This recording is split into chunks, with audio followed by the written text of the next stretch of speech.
Hello എല്ലാവർക്കും പുതിയൊരു വീഡിയോയിലേക്ക് സ്വാഗതം. ഇന്നത്തെ വീഡിയോയിൽ ഒരു കിടിലൻ ലഞ്ച് സ്പോട്ടാണ് കേട്ടോ ഞാൻ ഇൻട്രൊഡ്യൂസ് ചെയ്യുന്നത്. നമ്മുടെ തലസ്ഥാനത്തിൻ്റെ ഹൃദയഭാഗത്തിരിക്കുന്ന ചന്ദ്രശേഖർ നായർ സ്റ്റേഡിയത്തിൻ്റെ വ്യൂ ഒക്കെ കണ്ട് ആസ്വദിച്ച് നല്ല നാടൻ ആംബിയൻസിലിരുന്ന് ഫുഡ് കഴിക്കാൻ പറ്റുന്ന ഒരു സ്പോട്ടിലാണ് കേട്ടോ ഞങ്ങളിപ്പോൾ ഉള്ളത്. അപ്പോൾ സ്പോട്ടിൻ്റെ പേര് 365 നാടൻ, 365 നാടൻ എന്നാണ് കേട്ടോ കടയുടെ പേര്. അപ്പോൾ ഇവിടെ ഉച്ചയ്ക്ക് ലഞ്ച് കഴിക്കാനാണ് ഞങ്ങൾ വന്നിട്ടുള്ളത്. ചെറുക്കൂട്ടനും ഒക്കെ ആയിട്ടാണ് കേട്ടോ വന്നിട്ടുള്ളത്. ചെറുക്കൂട്ടൻ അവിടുത്തെ വ്യൂ ഒക്കെ കണ്ട് ഭയങ്കര ഹാപ്പി ആയിരുന്നേ. തുടങ്ങിയപ്പോൾ തന്നെ ഈ റെസ്റ്റോറൻറ്റ് എല്ലാവരും ഏറ്റെടുത്തിട്ടുണ്ടായിരുന്നു. അത്രമാത്രം തിരക്കായിരുന്നു കേട്ടോ. സീറ്റൊക്കെ ഫുള്ളായിരുന്നു ഞങ്ങൾ വന്ന സമയത്ത്. മാത്രമല്ല 12:30 മണിക്ക് ഞങ്ങളവിടെ എത്തിയിട്ടുണ്ടായിരുന്നു. ആ സമയത്ത് തന്നെ നല്ല തിരക്കും കാര്യങ്ങളൊക്കെയാണ് കേട്ടോ. അവിടെ ഏറ്റവും കൂടുതൽ പേര് ഓർഡർ ചെയ്ത് കണ്ടൊരു ഐറ്റമാണ് ഈ ഒരു നെയ്ച്ചോറിൻ്റെ കോംബോ കേട്ടോ. നെയ്ച്ചോറും പരിപ്പ് കറിയും സലാഡും അച്ചാറും പപ്പടവും, ഒന്നുകിൽ ബീഫ് കറി അല്ലെങ്കിൽ ചിക്കൻ കറിയാണ് കേട്ടോ. ബീഫാണെങ്കിൽ 160 രൂപയാണ് ഈ ഒരു കോംബോയുടെ റേറ്റ്. ചിക്കൻ കറി ആണെങ്കിൽ 170 രൂപയാണ് കേട്ടോ. പരിപ്പ് കറി എന്നൊക്കെ പറയുമ്പോൾ ഭയങ്കര തിക്കായിട്ടുള്ള ഗ്രേവിയാണ്. ഭയങ്കര ടേസ്റ്റായിരുന്നു എല്ലാം കൂടെ കൂട്ടി കഴിക്കാൻ. അപ്പം നമ്മുടെ വടക്കോട്ടുള്ള കേരളത്തിൻ്റെ വടക്ക് ഭാഗത്തുള്ളവരൊക്കെ സ്ഥിരമായിട്ട് കഴിക്കുന്ന അവരുടെ ഒരു കോംബോയാണ് ഈ നെയ്ച്ചോറും പരിപ്പും എന്ന് പറയുന്നത്. പക്ഷെ നമുക്ക് ഇവിടെ ഒരു പുതിയ ഐറ്റമാണ്. അതുകൊണ്ട് തന്നെ എനിക്ക് കഴിച്ചു നോക്കാൻ ഭയങ്കര ഒരു കൗതുകം ഉണ്ടായിരുന്നു. പരിപ്പ് എന്ന് പറയുമ്പോൾ നമ്മൾ സദ്യയുടെ കൂടെയൊക്കെ കഴിക്കുന്ന ഒരു സംഭവമാണല്ലോ നമ്മുടെ ഇവിടെ. അപ്പം നെയ്ച്ചോറിൻ്റെ കൂടെ എങ്ങനെയായിരിക്കും, ഇറച്ചിയുടെ കൂടെയൊക്കെ കഴിക്കാൻ എങ്ങനെയായിരിക്കും എന്നുള്ളത് ഞാൻ കഴിച്ചു നോക്കിയപ്പം എനിക്ക് മനസ്സിലായി ഒരു രക്ഷയില്ലായിരുന്നു കേട്ടോ. നല്ല കിടിലൻ ടേസ്റ്റാണ്. നെയ്ച്ചോറിന് പരിപ്പ് ഇത്രയും കിടിലൻ കോമ്പിനേഷനാണെന്ന് ഞാൻ വിചാരിച്ചില്ല. നമുക്ക് വീണ്ടും വീണ്ടും കഴിക്കാൻ തോന്നും. ആ പരിപ്പിന് നല്ല രുചിയുണ്ടായിരുന്നു കേട്ടോ.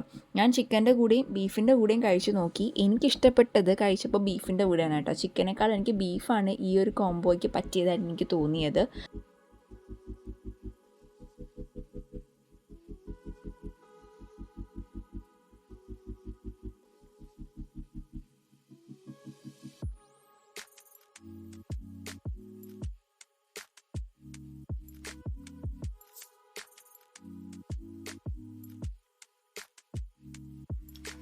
അപ്പോൾ വീഡിയോ ആദ്യമായിട്ട് കാണുന്നവർ ചാനൽ സബ്സ്ക്രൈബ് ചെയ്തില്ലെങ്കിൽ സബ്സ്ക്രൈബ് ചെയ്ത് സപ്പോർട്ട് ചെയ്തതിന് ശേഷം വീഡിയോ മുന്നോട്ട് കാണാം. തൊട്ടടുത്തുള്ള കുഞ്ഞ് ബെല്ലൈക്കൺ കൂടെ ഒന്ന് എനേബിൾ ചെയ്ത് കഴിഞ്ഞാൽ ഇതുപോലെ അപ്ലോഡ് ചെയ്യാൻ പോകുന്ന പുതിയ വീഡിയോസിൻ്റെ നോട്ടിഫിക്കേഷൻസ് പെട്ടെന്ന് തന്നെ അവൈലബിൾ ആകുന്നതായിരിക്കും കേട്ടോ.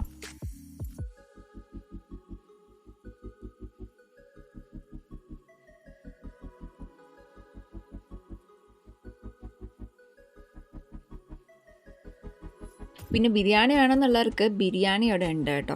ഇത് നോർമൽ മലബാർ ചിക്കൻ ദം ബിരിയാണിയാണ്. പിന്നെ ദൊണ്ണൈ ബിരിയാണി അവിടെ അവൈലബിൾ ആണ് കേട്ടോ. അപ്പോൾ നമ്മൾ പോയ സമയത്ത് ദൊണ്ണൈ ബിരിയാണി അവിടെ ഇല്ലായിരുന്നു.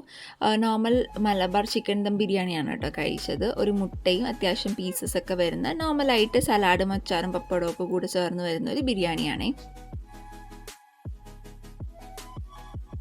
കഴിച്ചു നോക്കിയപ്പം നല്ല രുചിയായിരുന്നു. അത്യാവശ്യം വലിയ 2 പീസസ് ഒക്കെ ഉണ്ട്.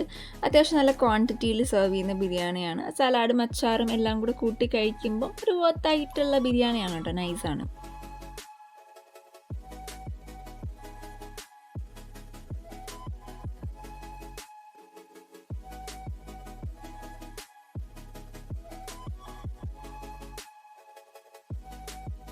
ഞങ്ങളിവിടുന്ന് കഴിച്ച് നോക്കിയ 3 ലഞ്ച് ഡിഷസും ഇവിടെ നന്നായിട്ട് റൺ ചെയ്യുന്നതാണ് കേട്ടോ. ബിരിയാണി ആയാലും ഊണായാലും നെയ്ച്ചോർ ബീഫ് കോംബോ ആയിരുന്നാലും നെയ്ച്ചോർ ചിക്കൻ കോംബോ ആയിരുന്നാലും എല്ലാവരും നമ്മളവിടെ ഇരിക്കുമ്പോൾ അറിയാമല്ലോ, എല്ലാവരും ഒരുപോലെ ഓർഡർ ചെയ്യുന്നത് അതാണ്. പിന്നെ മീൽസ് ഇഷ്ടപ്പെടുന്ന ഒരു വിഭാഗം ആളുകൾ മീൽസ് തന്നെയാണ് പറയുന്നത്. പക്ഷേ യങ്സ്റ്റേഴ്സൊക്കെ കൂടുതലും ഈ നെയ്ച്ചോർ ബീഫ് കോംബോ ആണ് കേട്ടോ പറയുന്നത്. ആൻഡ് ലാസ്റ്റ് നമ്മൾ ട്രൈ ചെയ്തത് നാടൻ ഊണാണ്. അച്ചാർ, കിച്ചടി, ഒരു കൂട്ടുകറി, പിന്നെ തോരൻ ഒക്കെയാണ് അവിടെ വരുന്നത്. നാടനായിട്ടുള്ള കറികളും ചോറ്, സാമ്പാർ, മീൻ കറി, രസം, ഇങ്ങനെയൊക്കെയാണ് ഒഴിച്ചു കറികളും വരുന്നത്. ഫിഷ് വെറൈറ്റീസൊക്കെ ഒരുപാടുണ്ട്. ഫിഷ് ഫ്രൈ ഒക്കെ. അപ്പം ഞങ്ങളവിടെ എത്തിയ സമയത്ത് എല്ലാം കഴിഞ്ഞിട്ടുണ്ടായിരുന്നു. ഫിഷ് ഫ്രൈ ഒക്കെ ഞാൻ പറഞ്ഞല്ലോ, നല്ല മൂവിങ് ആണ് ഐറ്റംസൊക്കെ. അതുകൊണ്ട് ഞങ്ങൾക്ക് ചൂര ഫ്രൈ മാത്രമേ കിട്ടിയുള്ളൂ.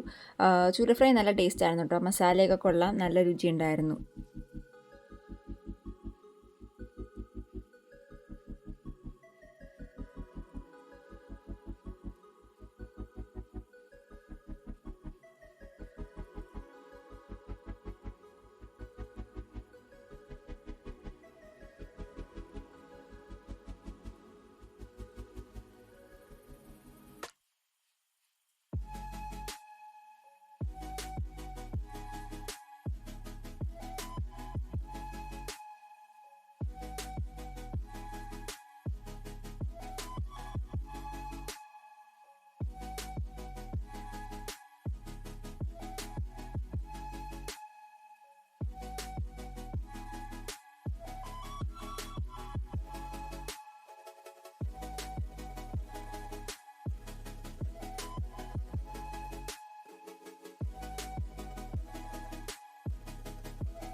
പിന്നെ ഇവിടെ ഒരുപാട് ഷേക്സ് ആൻഡ് മൊഹിറ്റോ ഓപ്ഷൻസ് ഒക്കെ അവൈലബിൾ ആണ്. അങ്ങനെ നമ്മളൊരു മൊഹിറ്റോയും പാഷൻ ഫ്രൂട്ടിൻ്റെ മൊഹിറ്റോയും ഒരു ഷേക്കും പറഞ്ഞിട്ടുണ്ടായിരുന്നു. അതും കൊള്ളായിരുന്നു. അപ്പോൾ 365 നാടിൻ്റെ കറക്റ്റ് ലൊക്കേഷൻ വരുന്നത് പാളയം ചന്ദ്രശേഖർ നായർ സ്റ്റേഡിയത്തിൻ്റെ ബാക്ക് സൈഡിലായിട്ടാണ്. അപ്പോൾ ഈ ഒരു സ്പോട്ട് ആരും മിസ് ചെയ്യല്ല. അപ്പോൾ എല്ലാവർക്കും വീഡിയോ ഇഷ്ടപ്പെട്ടാൽ ലൈക്ക് ചെയ്യുക, അഭിപ്രായങ്ങൾ കമൻറ്റ് ചെയ്യുക, മാക്സിമം എല്ലാവർക്കും വീഡിയോ ഒന്ന് ഷെയർ ചെയ്ത് കൊടുത്ത് ചാനൽ സബ്സ്ക്രൈബ് ചെയ്ത് മാക്സിമം സപ്പോർട്ട് ചെയ്യുക. സോ അടുത്തൊരു വീഡിയോ ആയിട്ട് കാണാം. ബൈ.